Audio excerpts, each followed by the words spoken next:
Horror story number 1. Tonight's story comes from a former delivery driver.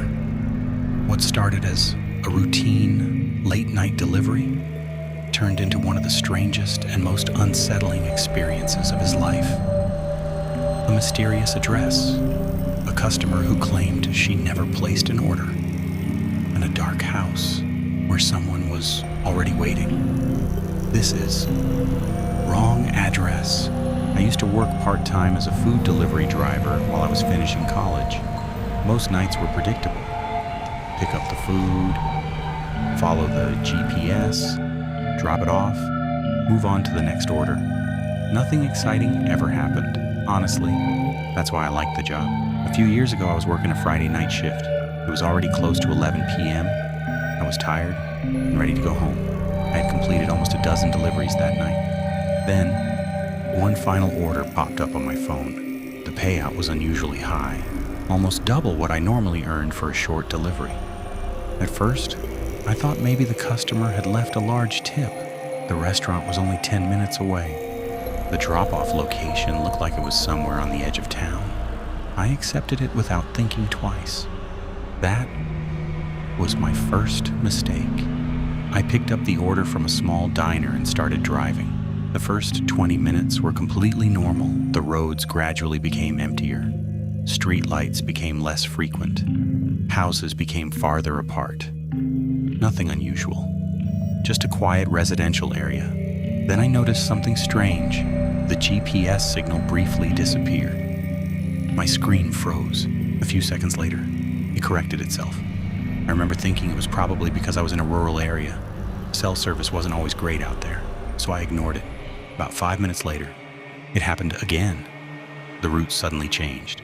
The GPS rerouted me onto a narrow side road, the kind of road you normally wouldn't use, unless you lived there. I hesitated for a second, then followed it anyway. The order was still active, the address still matched. Everything seemed fine, at least that's what I told myself. The road eventually led into a heavily wooded area. Tall trees lined both sides. There were no street lights, no other cars, just darkness. I remember turning my music down. For some reason, the silence felt uncomfortable. A few minutes later, I reached the destination, or at least what the GPS claimed was the destination. I immediately knew something felt off. There was only one house, a large, old-looking home sitting alone among the trees.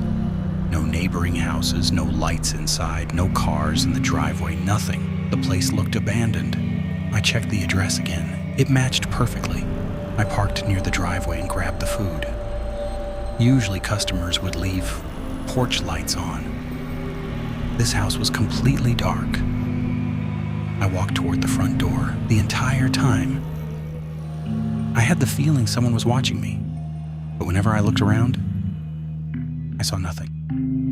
I knocked. No answer. I knocked again. Still nothing. Then my phone vibrated.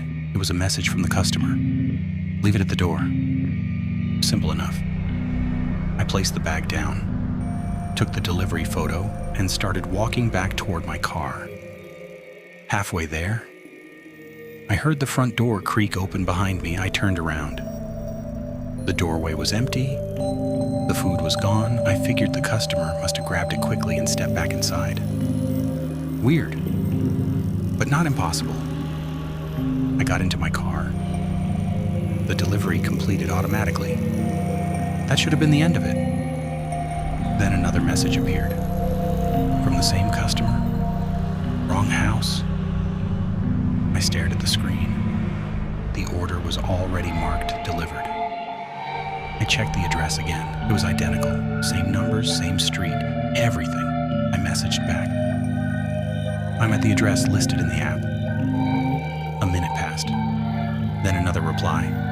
No, you're not. At that point, I felt genuinely confused. I looked back at the house, still completely dark, still silent.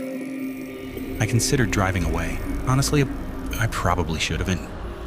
Instead, I called the customer. A woman answered. She sounded nervous. The first thing she said was, "Where are you?" I told her the address. There was a long pause. Then she said something that immediately made my stomach tighten. "That's impossible." I asked what she meant. She told me she lived nearly 10 miles away, a completely different town. I thought she was joking. Then she read her address out loud. It wasn't even close to where I was, not the same road, not the same zip code, nothing. At that point, I checked the app again, and somehow, the address had changed. The delivery information now showed her real address, the one she had just given me. I felt cold, because I knew what I'd seen earlier. The original address had been different. I was sure of it. The woman sounded worried now. She asked, "Can you leave?" I laughed nervously. "Yeah." "Why?"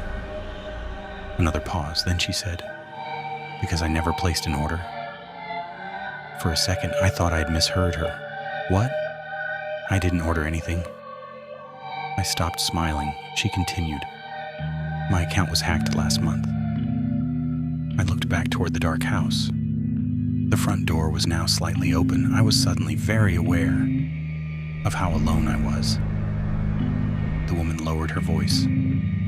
"Please leave." Then she hung up. I immediately started the engine. That should have been the end of it. But before I could pull away, I noticed movement upstairs.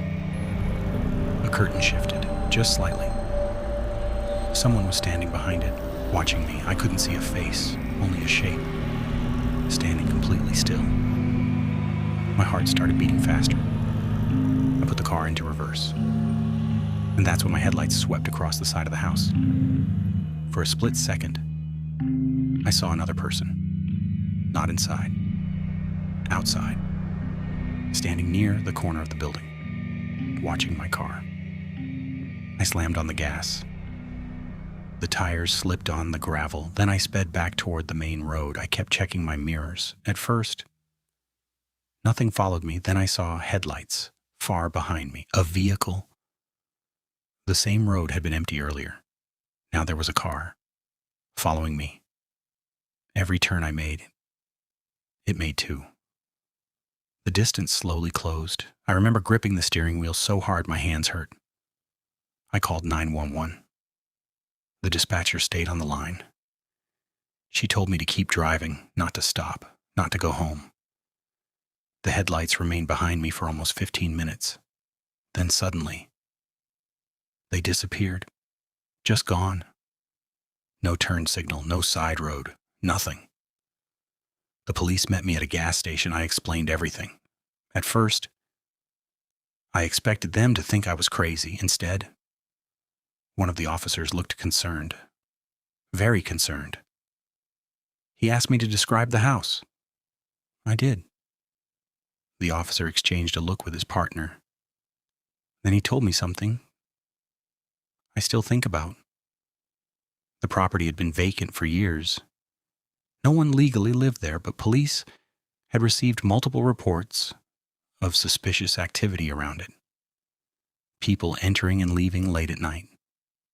Vehicles arriving for short periods. No one had ever been caught. The officer believed someone may have been using fake delivery orders to lure drivers to the location, possibly to see who arrived, possibly for something worse. The investigation never led anywhere. No arrests, no answers, nothing. I quit delivery driving less than a month later. Even now, years later, I still remember that house. The darkness, the open front door, the person behind the curtain, and the second person standing outside. But the part that bothers me most is the message. Wrong house. Because whoever sent it already knew exactly where I was.